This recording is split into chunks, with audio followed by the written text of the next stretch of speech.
Said shut the f*** up, I'm trying to record. All right. This is Milana Jamae Jackson, and you're listening to Jester Radio Network. You just made the blooper reel.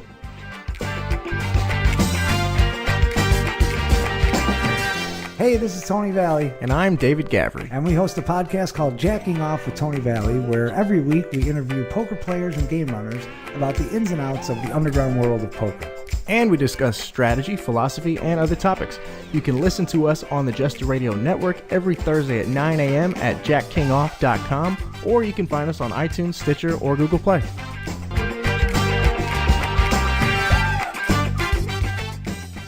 Hi, this is Alex Sakanikos from Bad Shorty, and you're listening to Essay Questions.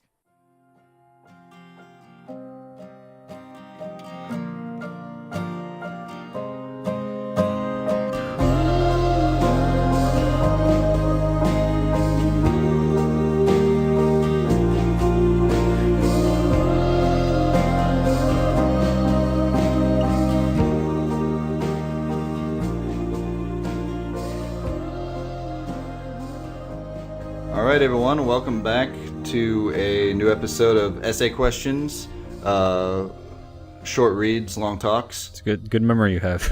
Today we're talking about, good memory, that's right. Today we're talking about Politics in the English Language by George Orwell, first published in 1946, and still as relevant today as it ever was.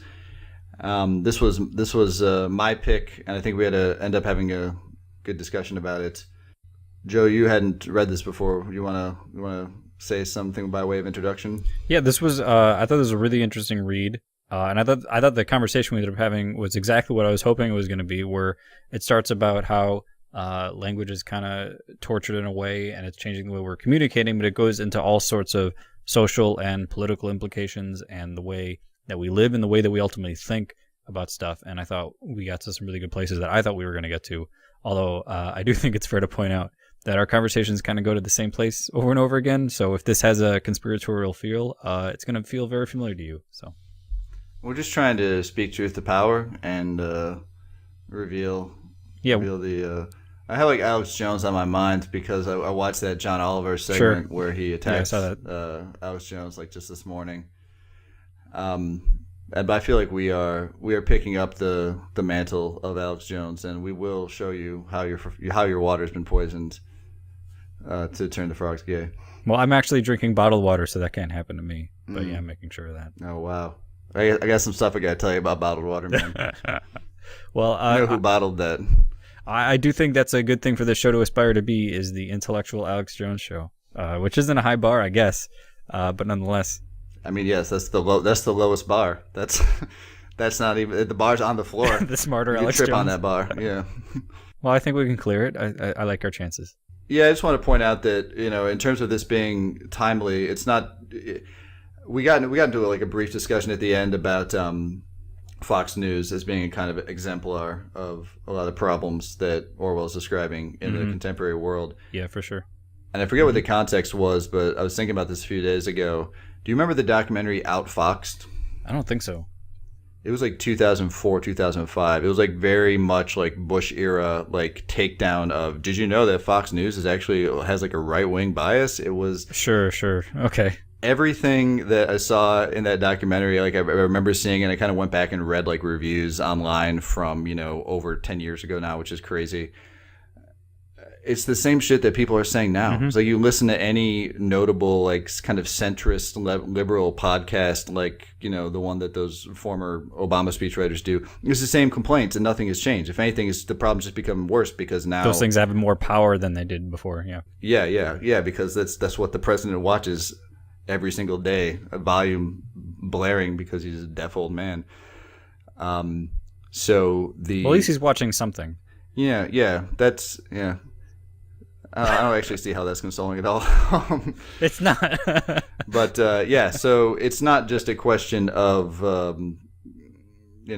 this particular moment in the Trump era is now suddenly things are bad. Things have been bad for a while. This way for a while. And Bush is still worse than Trump. That's my final thought. I think it's been worse. I think it's certainly worse in the sense that now the fruits, the trees that of this complete bias and torturing of the language have borne the fruit of a Trump administration. I think that's why it's worse. But the rhetoric and the idea is still the same. It hasn't really changed. Right. It's just this now that it's you're right. It's kind of come to fruition, which means also that whatever the same old kind of way of trying to oppose the corruption or degeneration of political speech is clearly not working, because again, we're having the exact same conversation in the Bush era a decade and a half ago. So well, I think we could go on that tangent for a while, but I think we should let him get into the talk we did. Yeah. All right. See you guys in a minute. See you in a bit.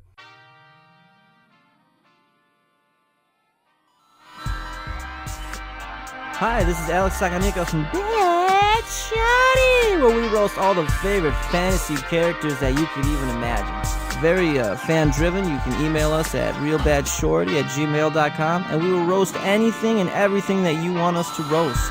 You just send them in and make sure they're not real, and we will give them the old good All right? Here on the Jester Radio Network. Thank you.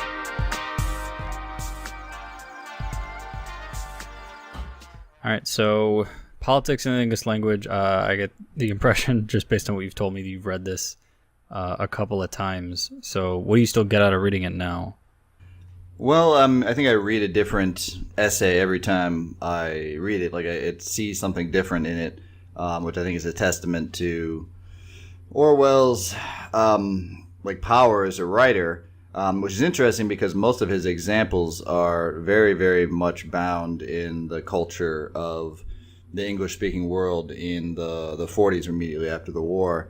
And as you know, Orwell doesn't have long to live at this point. I mean, he writes what's 1984 is 1948. That's the reason it's 84. He switched the numbers, and I think he dies in 1950. So a lot of these examples are from communist pamphlets, or they're from kind of like mid-century social sciences texts. But as far as someone thinking through the kind of ethical problem of politicians and political actors manipulating language and manipulating the English language specifically for their own ends, in addition to a kind of practical guide to writing well, and the idea that these things go hand in hand, that you're not just writing well or trying to get a clean prose style or trying to develop a certain directness in your writing, for its own sake, or so you can be a better communicator at work or something. The idea that it's like you're training yourself for a kind of intellectual combat. He doesn't maybe use that kind of dramatic language. It's actually very the tone and the personality that comes forth is also very practical. But that connection between politics and language, I think this is the locus classicus for that. Like when I think about the manipulation of not just words, but the manipulation of the meaning of all of the kind of complex symbols that words together can create, which we're of course inundated with today, I always come back to this essay. So I think he says that this is a key thing for me. If one gets rid of these habits, meaning the habits that he spent the beginning of the essay kind of describing, one can think more clearly, and to think clearly is a necessary first step towards political regeneration, so that the fight against bad English is not frivolous and is not the exclusive concern of professional writers. I will come back to this presently, and I hope that by the time the meaning of what I have said here will become clearer. So his hope is throughout the entire thing is that he will show that this is not just a question of, people who love language or people who write for a living should be able to write clearly in a way that's, their audience can understand. Although that's part of it, it's also that if you can think clearly, or if you can write clearly, it means you're thinking clearly. And that's also something that's necessary in trying to untangle and criticize the powerful, and criticize the state, and criticize these other kind of, again, political forces, whether they are, benign or malevolent, in order to understand their use and abuse of language.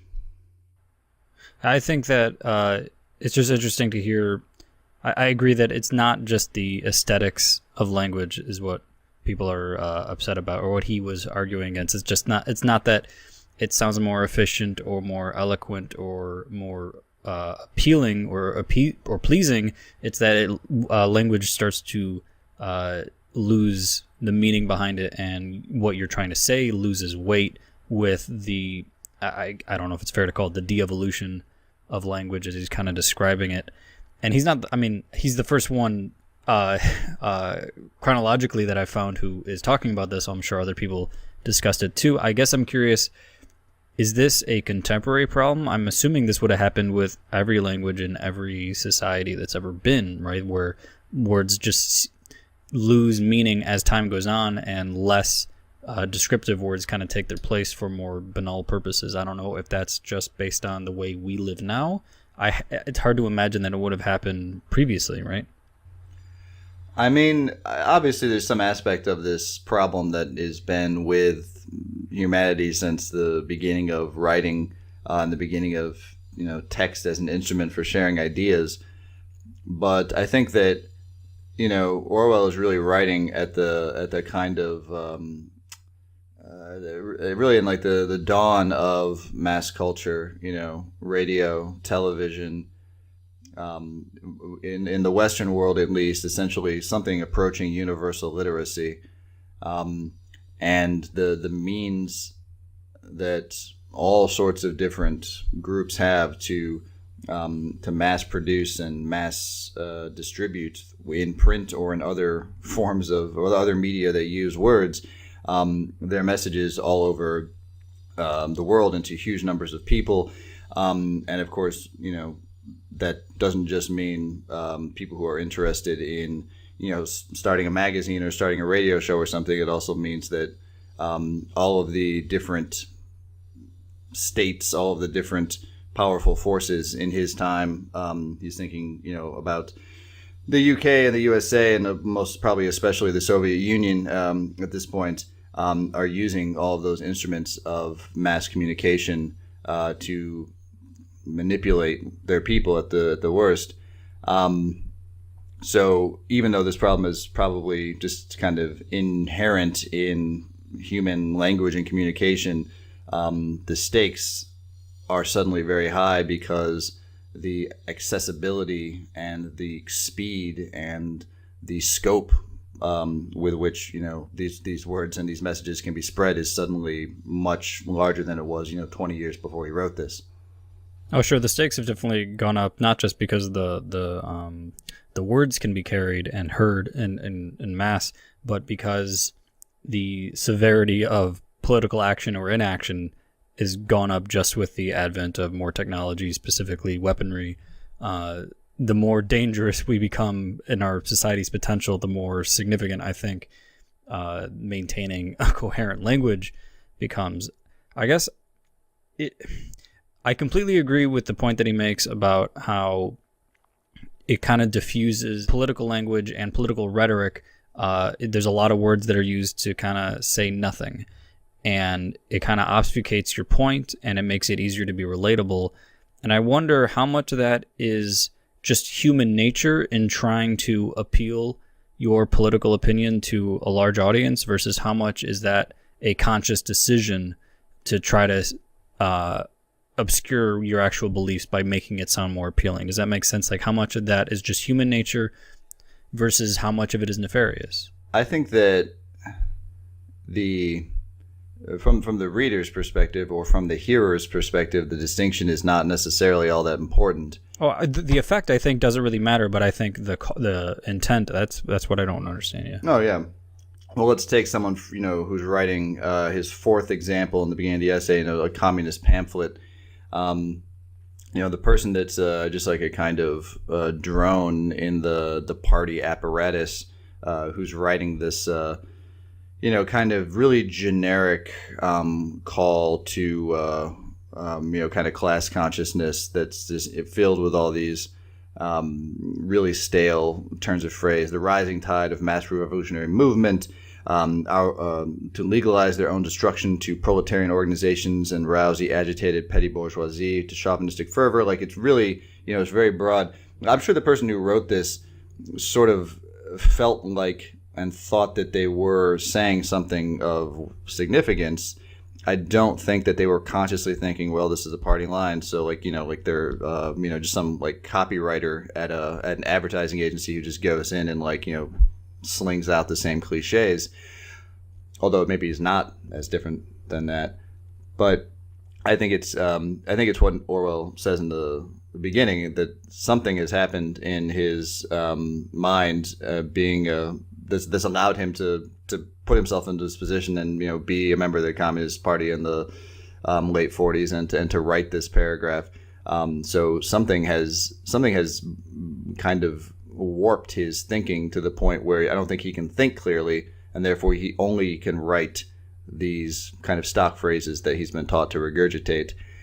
So I don't necessarily think it's intent to deceive, at least at the kind of everyday level. Maybe at the level of the highest levels of power, people thinking about people trying to use the social sciences or use psychology to perfect tools of propaganda or something like that, which our government and the Soviet government definitely did.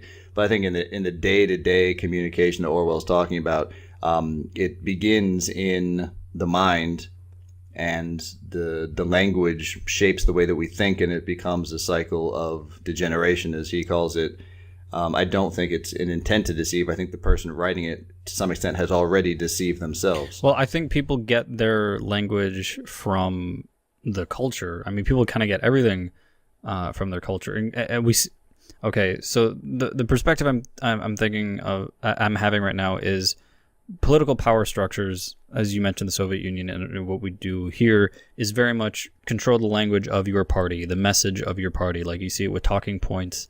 Every news cycle, there's a new crop of talking points about whatever the story is of the day, and the people who are discussing them, not just the pundits or the politicians, but the average person, starts to mirror what these people decided the language was about that subject.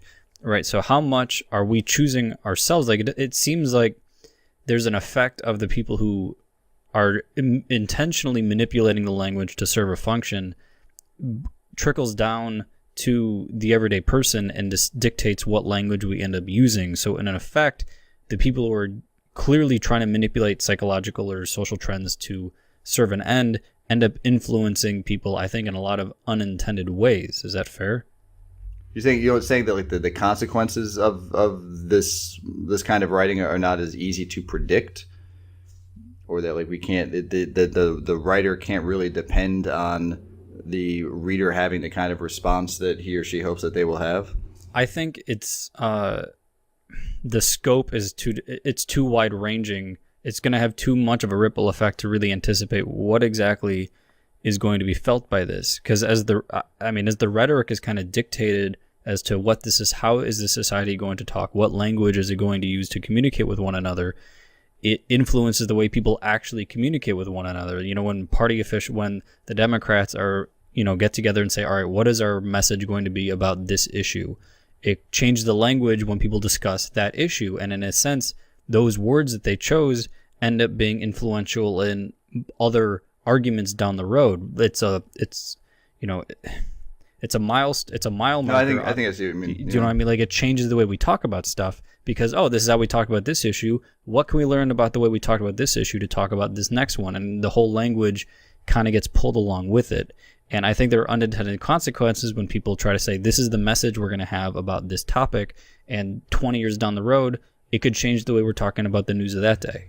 Certainly, once a word or a phrase gets kind of lodged in the public consciousness, it can be used and reused and interpreted in many ways that the people or the group of people who originated it didn't intend. I mean, I think a real obvious example that's contemporary to us is this whole idea of fake news. That phrase, which immediately after the election was being used by the press and kind of in more liberal circles to describe kind of like hysterical or just totally fabricated kind of right-wing internet journalism that mostly circulated through social media. But then, of course, the opposition and the Trump administration immediately latched upon the phrase fake news and started using it against the people who had originated it. And now it's probably more associated with them than it is with the people who invented or people who started to popularize that term to criticize them in the first place. So immediately that phrase, which was meant to distill or meant to summarize some kind of toxic element of the discourse, just it really within the period of a few months, it had lost all of its meaning, or had kind of reversed the connotations that originally attached to it. It took on a totally different meaning from what it had. It became, instead of an attack on fabricated stories, it became the shield for fabricated stories. Exactly. And I think that the language of politics, and to a lesser extent, but still to a troubling extent, the language of journalism, does lend itself to what Orwell is talking about. Towards the middle of the essay, he's talking about this difference between these words that are kind of not meant to deceive, but are meant to give form to something that is really, there's not a lot of substance there, which is maybe what is most dangerous here. Because I think even the original idea of fake news was kind of a not especially sharp way to talk about that problem in the first place. And it was kind of like an empty summary of, and kind of used irresponsibly to assign a lot of different things, from stuff that was more polemical to stuff that was just outright, lies and fabrications. So he says something to the effect, in the case of a word like democracy, not only is there no agreed definition, but the attempt to make one is resisted from all sides. It is almost universally felt that when we call a country democratic, we are praising it. Consequently, the defenders of every kind of regime claim that it is a democracy, and fear that they might have to stop using the word if it were tied down to any one meaning. Words of this kind are often used in a consciously dishonest way. That is, the person who uses them has his own private definition, but allows his hearer to think he means something quite different. So that's maybe the central threat of this kind of degeneration of language that he's talking about, is that there are words that we have, or at least we think we have, if not agreed upon definitions, we have shared connotations that we attach to it. And because we respond in a way and we associate meanings with that word that have nothing to do with the speaker's intent, whether they are, some kind of, Communist Party pamphleteer, or whether it's, the White House, press secretary. I mean, just the way we talk about things like liberty or freedom, that's never really been, everyone has their own definition for what those things mean, and every side of the political spectrum is going to argue that their side stands for the most liberty and the most freedom, but no one knows what it means exactly. I mean, there are a few far right-wing writers that might say that, we need less democracy, or democracy is a bad thing, or something like that. But for the most part, things like freedom, liberty, things like even prosperity, any of the kind of generic language that we see in American political discourse has kind of been around since the beginning. Any of that stuff could really mean any number of things. When I think of the term prosperity, for instance, I think about, most people, or hopefully all people, being relatively comfortable and being able to take care of themselves. I don't think about, a kind of frontier where everyone has the opportunity to get super rich, but only a few people do. But clearly that is the definition that a lot of people operate under. And I think that we were talking about the Democrats earlier, as part of the impotence of the resistance to Trump is that they kind of are leaning on so many of these platitudes and these words that have been totally drained of meaning, and these phrases and symbols and ideas that have undergone a kind of similar degeneration, and kind of hoping that will somehow tip the balance. But clearly it's not working, because you have an enormously incompetent administration that somehow they can't actually win a victory against. Yeah, I understood. I feel like they've only read Intro to Sociology and never actually got past the first chapter. because all they're doing is empty rhetoric. They can't really figure out any way to manipulate people into coming over to their side. It's all, here's a slogan, and then, oh, that wasn't good enough? Well, we don't know what to do. I know that at one point I knew what their new slogan was. Like they had some new messaging. First it was resist, then there was something new. Yeah, and I knew it at one point, but now I can't remember. It was something about better skills, better something. I don't know. Chuck Schumer rolled it out. That sounds pretty typical. Yeah, like a week ago. That in American politics now, that was like might have well has been in the fucking Middle Ages. Yeah. And also that does open up a space for someone who can violate kind of norms of public discussion and can speak with a frankness that is a kind of superficial frankness. Someone who doesn't mince words in the sense that they clearly have polished and refined and tried to get as little meaning out of the words as possible while them still containing enough meaning that they can at least be greeted as having some kind of substance, which I think is how most people feel about most political messaging in the United States. So that I think that situation, which is very much part of what Orwell is talking about, opens up the door for someone like Trump and many of the people around him to come in and just like shoot his mouth off, and everyone agrees. Not everyone, but a significant minority of people greet it as this kind of refreshingly straight talk. But really, it's just more bullshit. It's just his weird, like idiosyncratic, personalized version of bullshit. But because it doesn't sound like everything else. Kind of means tested, just bilge. Yeah. So it opens up an opportunity for something that is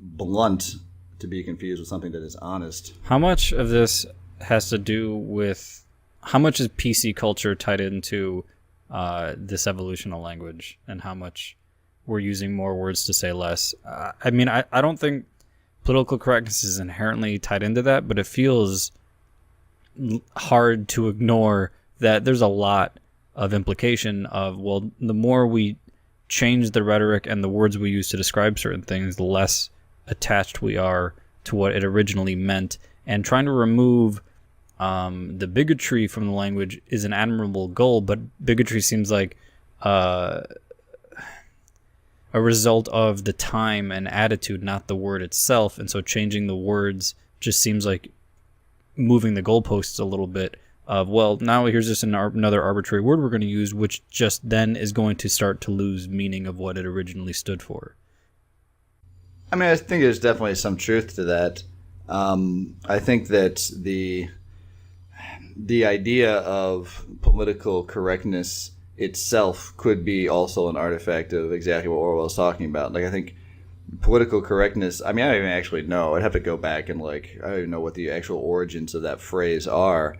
When I think about political correctness as a negative, as something pejorative, I think about taboos, things that we're not supposed to talk about in polite political society, or talk about in polite society that has some kind of political import. For most people, it means, well, not for most people, for many people, it seems to mean like any kind of sense of propriety, or like any kind of sense that, what you say might actually offend someone in a way that is counterproductive, or that you just it's just a needless kind of insertion of hostility into a political discussion that can actually be, relatively civil. So I think the manipulation of language to try to remove like the stain, or remove the inheritance of some kind of injustice, or some kind of excuse me, like words that are considered to be racist or sexist, or turns of phrase that are considered to be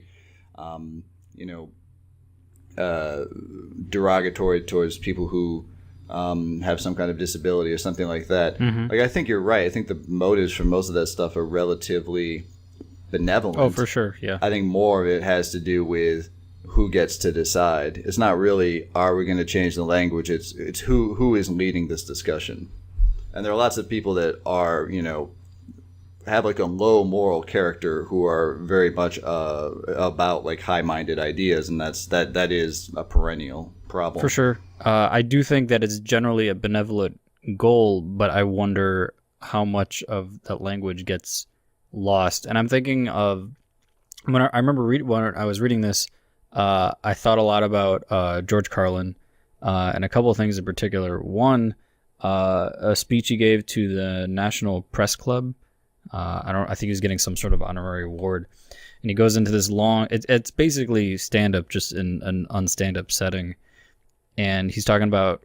He refers to it as Washington talk, where politicians have to use a lot of language, which is impressive because they also have to simultaneously avoid actually saying anything. Yeah, and he uses various examples.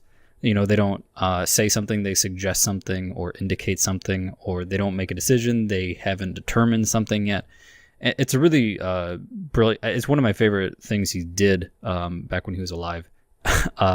So I actually, as opposed to all the things he's doing now. He really like, fell off. His death, his death kind of ruined his career. But it's a brilliant piece. The whole thing. I think the section I'm talking about is like 10 minutes, but it's like a 50-minute whole thing. But I kept thinking about that, and then another bit that he had where he's talking about. He refers to it as the softening of the language, where the most stark example is. In the First World War, there was a condition called shell shock, and then it became in Vietnam it became referred to as battle fatigue, and then now it's referred to as post-traumatic stress disorder. And his argument is, well, the emotion is completely devoid. There's nothing attached to this anymore. It's a completely clinical term that almost doesn't mean anything. And his argument is that if we kept calling it shell shock, people might actually keep caring about this condition instead of just brushing it off, because that's where the emotion came from. That's interesting. I hadn't thought about that. Because I would think about like something, at least in that context, like calling it PTSD, sort of like remove some kind of social stigma from it or something like that, like by making it sound more like a medical condition and less like some kind of product of psychological weakness or something. Mm-hmm. But maybe that's wrong. I think you're right in the sense like the strength and the immediate kind of gut reaction we have to a term like shell shock, or to a term like civilian casualties or even just civilian deaths. Mm-hmm. Certainly that, as opposed to collateral damage, PTSD or collateral damage, which I know is an obvious example, but in one case, I think that the motives for changing the terminology were probably mixed. Obviously, in the case of collateral damage, it's totally meant to not really deceive, but to exhaust the attention span of the American public and to just, get them to kind of shrug their shoulders and look the other way every time, our brave Saudi allies like drop a bomb on a village in Yemen or whatever. But I think that is a good kind of example of the transformation of a term that has certainly, I think, you're talking about the same phenomenon, but I think our reaction to it as a society is different because PTSD has such a clinical shape to it, and shell shock sounds more like a real trauma. Yeah. I mean, that basically his whole point. That's the best example from the bit. I think it's the most effective one. It's the best one I can recall. But I think that highlights how there are unintended consequences for this, because I can totally buy the fact that when we change the rhetoric or the language in some capacity, that it's done for benevolent or well-intended reasons.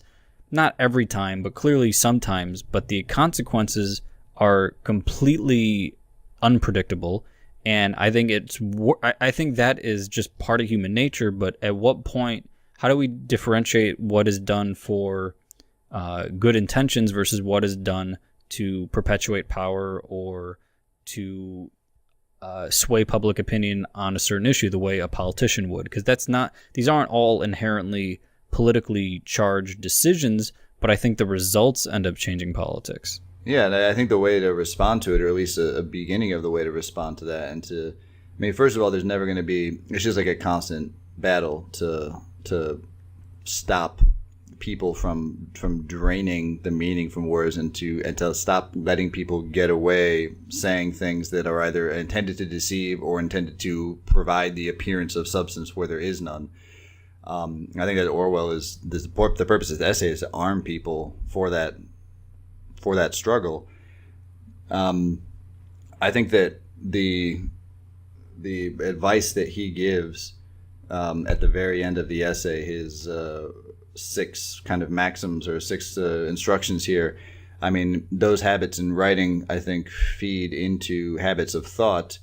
And even though it can't change the public discourse, it can allow, every individual who follows or tries to follow Orwell's advice a way of seeing through or seeing past the messages that they are inundated with every day, which is really like the best we're going to do. Just like our own, equipping ourselves to think skeptically and critically about the kinds of language that we are just, it's a deluge every single day from, we just subject ourselves to it. It's on our phones, it's on television, it's everywhere we go, even in really our just public conversations. So when he is talking about, avoiding stale metaphors, or, using the simplest and kind of most direct language possible. Again, it's not just about prose style. It's about trying to sharpen your mind so that you will be less susceptible to the kind of bullshit that he is describing. It's interesting to me that actually one of the examples he gives is one that's very much still with us, which is that everything bad is fascist now. And this is like 1946. I know. So that was apparently immediately afterwards. Well, to be fair, Nazis have come back. Oh yeah, but again, now if every milquetoast conservative who writes for the Weekly Standard is a fascist, then who is Richard Spencer? Yeah, I mean, yeah, fascism is definitely real. It's definitely a real problem, and it's become more of a problem now. And again, maybe the degeneration of and the watering down of the significance of that word again has created a space for actual Nazis to come back and get their foot in the door. Well, I wonder how much of this... Which is a stale metaphor. Yes, you should definitely apologize. How much of this is the responsibility of us as just citizens versus how much of this is the onus of fixing this, or at least curtailing it as best we can, on controllers of the conversation, or on writers of all stripes, of any medium, right? Is there responsibility in the perpetuators of the language to try to make it more direct, make it more honest? Or is it up to, is it hopeless to trust anyone to do this for you? Do we have to do it ourselves? I don't know, because I think so much of the way we communicate, again, comes from the things that we pay attention to. Like, my language is a product of my environment, the way I grew up, the things that I've listened to up until the moment we've had this conversation. That's influencing the way that I'm speaking. How much am I going to be able to influence the way that I talk, or influence the language that I use, unless I'm being inundated with superior, I mean, I hesitate to call it superior, but more direct language that I think we would benefit from? Like, where does that come from? Is it us or an external force? Well, I think it doesn't hurt to start with us. It certainly is more practical. And I think what you're saying just now is exactly true. Like, you have to, I think for some reason we've come back to this a couple times in these conversations, but, maybe it's just the part of the zeitgeist.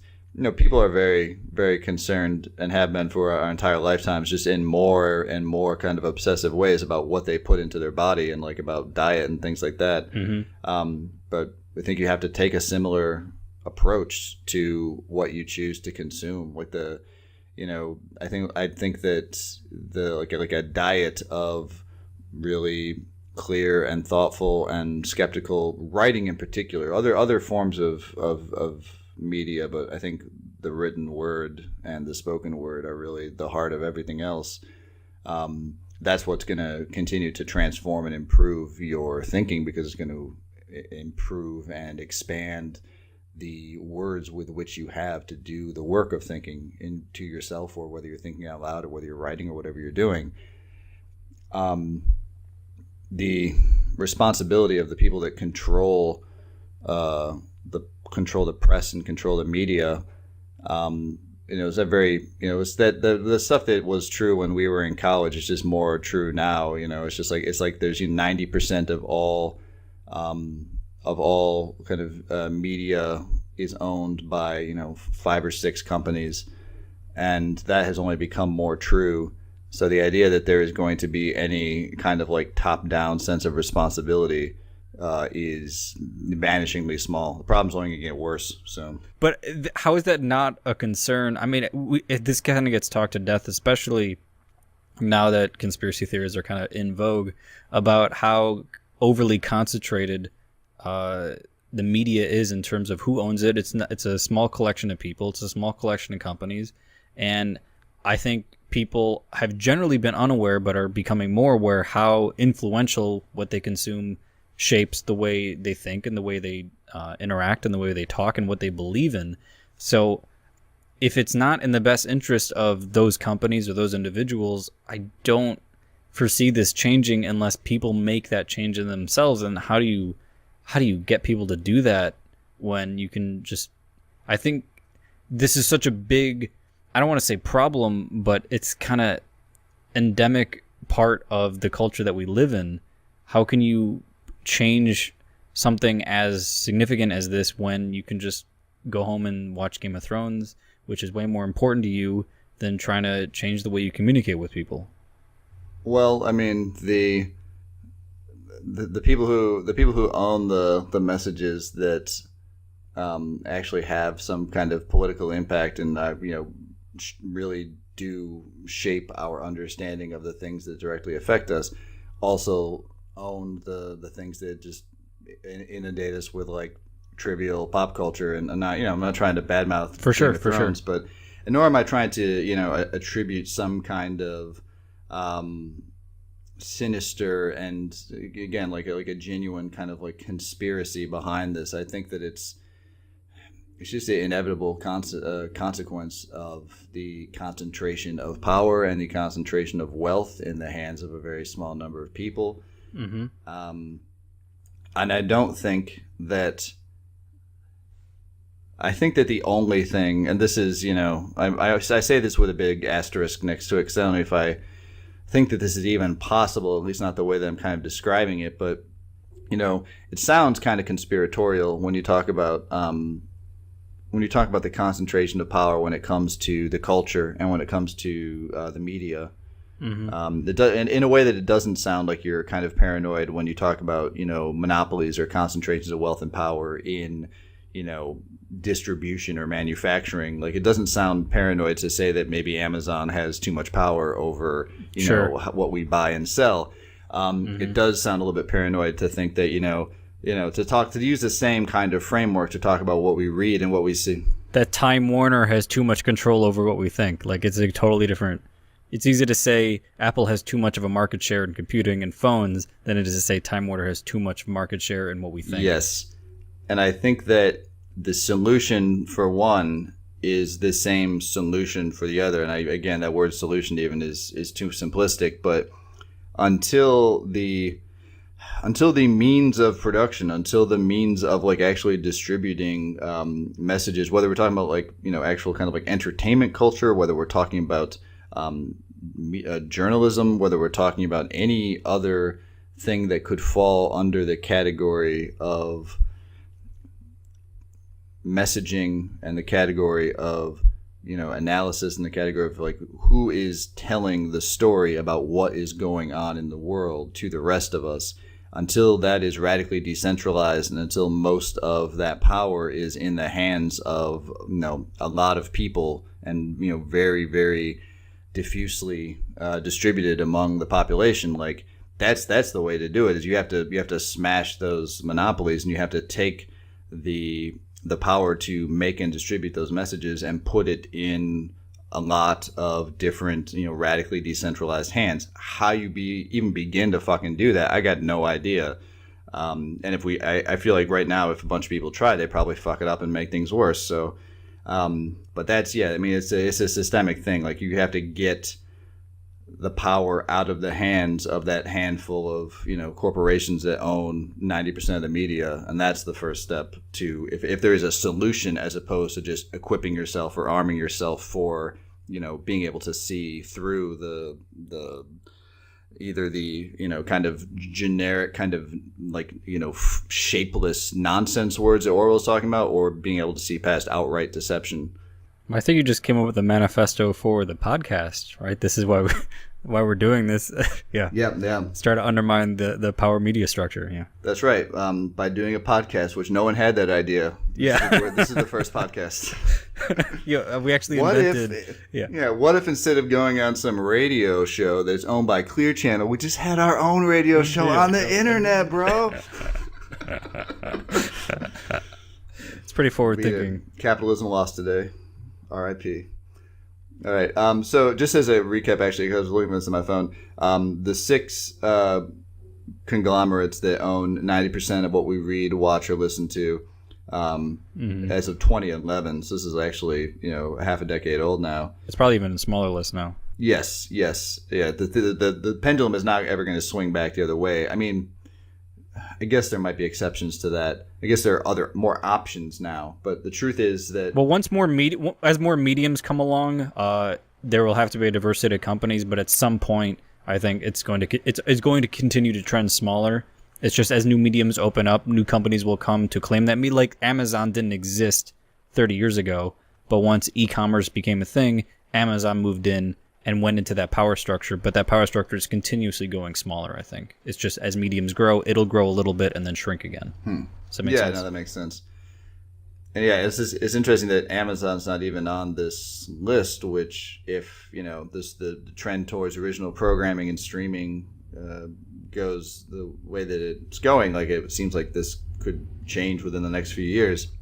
But it's GE, News Corp, so Rupert Murdoch, Disney, Viacom, which owns Paramount Pictures, MTV, Nickelodeon, Time Warner, which owns CNN, HBO, Time, and Warner Brothers, and CBS, which owns Showtime, the Smithsonian Channel, NFL.com, Jeopardy, 60 Minutes.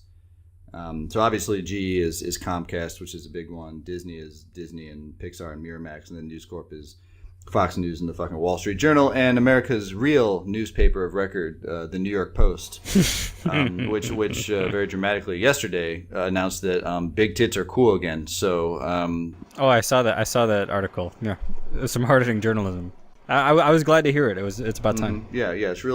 It's about time that attractive women with large breasts actually got some positive attention for a change. I mean, this is such like a kind of like basic liberal talking point, but I think the fact that it's going strong 10 years now and the situation hasn't changed fucking at all.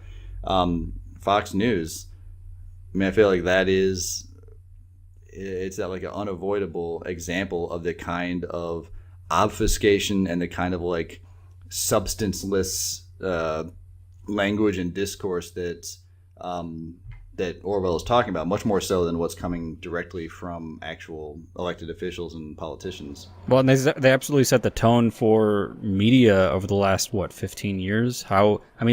When I scroll through, just on my phone, the news app, I'm continuously noticing how clickbaity and substanceless most of these articles are from accredited news organizations. Like CNN has stupid polls about dumb. Even The Guardian has some legitimate reporting with it, and also has some you're going to tell me about Idris Elba for a couple of pages. Yeah, which that's celebrity journalism is but the clickbaitification of everything is definitely has happened very quickly. Yeah, without us really having to be able to talk about it.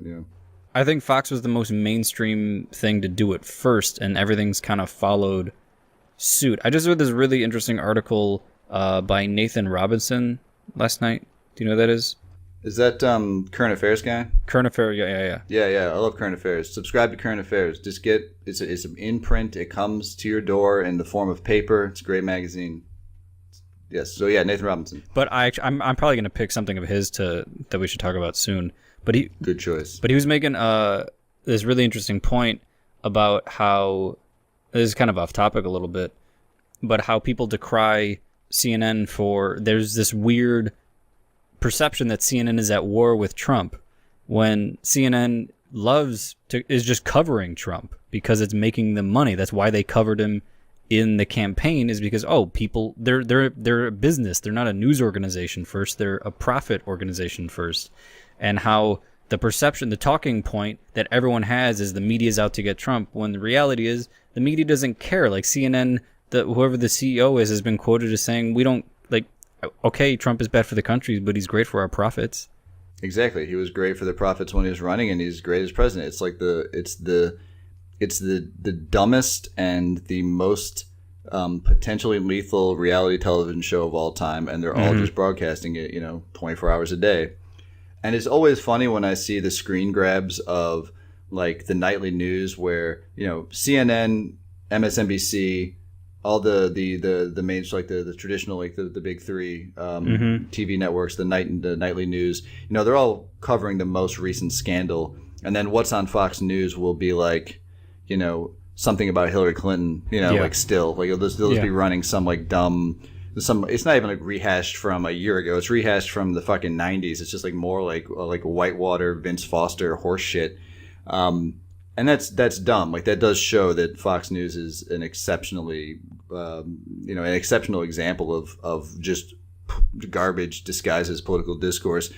But on the other hand, Robinson's right. I mean, the other 3 or 4 news stations are not really covering the Trump scandal in a way that is interested in anything other than the fact that the public has like a almost kind of prurient interest in what its political leaders are doing, which I don't know how there's any other way to have any other kind of interest at this point. Well, yeah, clearly they're not as in the bag for a particular candidate the way candidate or politician the way Fox or far right media has been in general, but they're clearly in the business of business. They're not in the business of informing the public or being the fourth estate and holding the other 3 branches of government to their feet to the fire at all. They're not interested in doing that.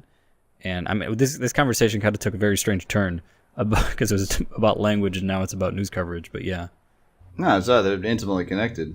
Oh, for sure. But it's interesting to see how we end up on these kind of conversations a lot, Josh. Yeah, that's good. So what's the famous quote? I can't find where it's located in the essay suddenly, but I think one of the most quoted kind of passages from Politics in English Language is political language is designed to make lies sound truth and murder respectable, and to give an appearance of solidity to pure wind. Maybe that's not from this one. Maybe that's from one of the other essays. But that idea, I think, underpins everything we're talking about when we're talking about the way that the discourse is shaped by a desire to be I don't know. It's not about politeness. It's about, as you're saying, like these people have a vested interest, being that they are for profit, being that their principal interest is in securing their the most amount of money for their shareholders. They have like a material interest in not rocking the boat and in not saying anything too alarmingly truthful. And so, to some extent, all of the language that we see in the news media is shaped by the same kinds of principles that Orwell is talking about, mostly in the context of actual politicians or political parties like the Communist Party. Well, we should probably start wrapping this up. Yes, we should. And since I started us off, any kind of last thoughts? I don't know. I do think it's sufficiently fitting that we took 50 minutes of words to describe Orwell's thoughts about how language has kind of become tortured and lost its directness. Yeah, and I got to say, like, when I hear myself talking, in the context of discussing this essay, I was like, man, you gotta like. He made some good points. Yeah. It's like, why the thoughts no come so good as they used to? What words? Where did they go? Yeah. Well, that's the last thing maybe we should say is one of the unintended consequences of this is if we're going to be less articulate, that it degrades our intelligence at the same time? Yes. The way that we talk informs the way that we think, and that cycle, that's the degeneration he's talking about. Less words good, less think good, bad. Yeah, if you can't writing, not like necessarily in a public forum, but like just writing for yourself. Mm-hmm. I mean, I'm assuming you probably have this experience too. Like that's kind of how you figure out what you think. Yeah, for sure. It's like you're thinking out loud to yourself, and you kind of figure out what it is that you really believe. Yeah, it takes a while to find it. Yeah, and if your vocabulary is stunted, receding, or if it's just being kind of corrupted by a bunch of associations and connotations that deaden the effect of that language, then it inevitably is going to affect the way that you think. Yeah, I think it's a good place to leave this. So please read more. Yep, read more. Go read. Don't stop. Don't listen to us. Go read. Well, keep listening. Go read Orwell and listening. Go read current affairs. Yeah, but keep listening to this particular one. Listen to our podcast, but stop listening to all the other ones. Yeah, only this one. All right. We'll see you after the break. Hey there. While you're listening to this podcast or other Jester Radio Network podcasts, check out yesiamshow.biz and take a look at everything we do, from stand-up trivia to comedy, music, and more. Sign up for our mailing list at yesiamshow.biz.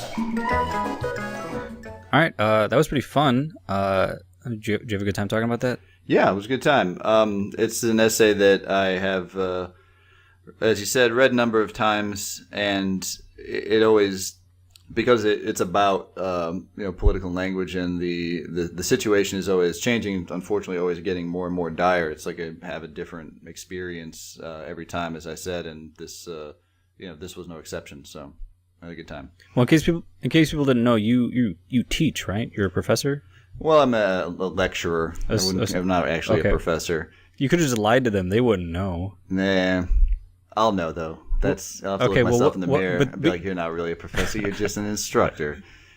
So, what classes do you instruct, and because you assign this to students in those classes? What I'm getting at. I have in the past. Nothing that I'm teaching currently, but especially when I had first year students, I would usually give this to them. First of all, just because it's more of a cultural literacy thing. Like I think it's kind of like assigning, Modest Proposal by Jonathan Swift, or even the Hills of Zion, which we read last week. Being a kind of central text of like early American kind of culture war journalism. There's just something similar here, where it's just like I think you have to know it as a point of reference to have conversations about political language and the corruption of political language more broadly. But it's an evergreen essay. Like these questions and these problems never go away, and to ground it in the context of also providing relatively practical writing advice it seems like a good match for students. So are you assigning it to them as future writers to keep in mind, or as readers to keep in mind, or both? There's no separation. They're the same thing, yeah, in my mind. Fair enough. Because because what you read shapes what you write, and again, what you read and write shape what you think. So they're all. Well, I guess I just mean, are you hoping that you're anticipating that this is the writing style a lot of them have, having grown up the way that they have, and learning to talk the way that they have, and you want them to be conscious of it, or is it this is the type of writer you should aspire to be? Or is it inspirational, or is it critical of where they currently are? Hopefully it's inspirational. Like I think it's unfair to assume that there's some kind of set style or set mode or approach to writing in a 18 or 19-year-old. Oh, for sure. I wasn't suggesting there's a correct way that you're telling them to be writing, just to be aware of these are the problems with the English language as Orwell saw them, and imagine how they've extrapolated to today. Yes. That's more aligned. And also, are you just conscious that when they are in academia, when they're in a university, they're coming into a culture that either consciously or unconsciously often encourages them to write like Orwell's parody of that passage from Ecclesiastes, objective considerations of contemporary phenomena compels a conclusion that success or failure. Like that's how a lot of academics write, unfortunately. You mean poorly?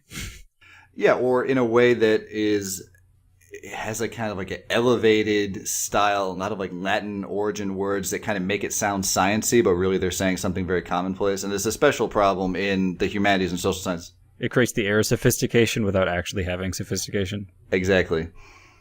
And also the illusion of scientific rigor without having it. I'm sorry. I think I said it succinctly more than you, and I think that makes it better, right? Yeah, you won. All right. Is that not how this show works, where we see who wins? Yeah, one of us wins. Yeah, that's the way life works. Whoever will live longer, live better, right? Is that fair? Well, I think that and whoever made the most money, I think those are the two metrics by which we can decide who wins life. Mm-hmm. Yeah, that's why I always go to like the children's hospital and just be like, "Fuck you, kids! I won. Even if I die today, I'll still have more money and life than you." Yeah, those kids are losers. Bald losers. Make a wish. Why don't you wish for a little bit more winning, cuck? Or a cure. You could wish for a cure, but that's a waste. Yeah, wish for a cure, but yeah. All right. Well, I think that's a fucked up note to end on. Yeah. Also, I feel like Orwell would not have appreciated that. It was kind of well. Was he's dead too, so we beat him. Yeah. I mean, we'll see. We beat him for now. Yeah. For now. Yeah. I mean, do you have anything else to add? I think we can let him go. Just that if you like this essay, if you read it, please do, if you have not already, read Orwell's. I know everyone knows Animal Farm in 1984. Read Homage to Catalonia. Read his memoir of fighting the fascists in Spain. He was one of the international partisans. He got shot in the neck, almost died.